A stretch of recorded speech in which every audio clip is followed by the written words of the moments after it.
Another baon serye for my TJ. O, diba ang ganda ng intro ko? Nag-request nga pala si TJ ng french fries for today mga mare. At kagabi pa nga lang tinanong ko na nga siya kung ano yung mga gusto niyang babaunin. At bukod nga sa french fries, ni-request niya nga rin pala itong chicken nuggets. Tapos nilutuan ko lang siya ng 3 piraso yung saktong mauubos lang din niya. So makaluto na nga ako mga mare, kinuha ko na nga rin ulit itong fries. Lalagyan ko lang ito ng cheese powder. Tapos ayan, isi-shake-shake lang natin to.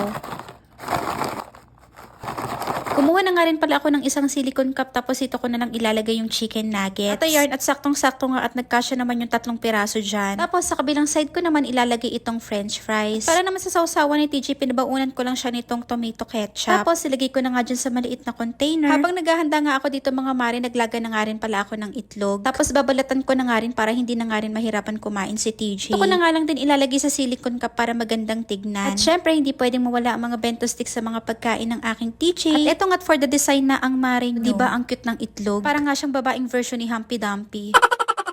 Tapos, ilagyan ko lang ng mga ice bento sticks itong mga nuggets. At itong elephant naman dito sa french fries. At para naman sa desserts ni TJ, ulan ko lang siya nitong cream bar, chocolate, and strawberry. At ito na nga ang final look ng mga baon ni TJ ngayong araw ng Wednesday, mga mare. At sana ay nagustuhan niyo itong another baon ideas from Mommy Tracy. O, diba ang cutie? Ayun na naman si Humpty Dumpty.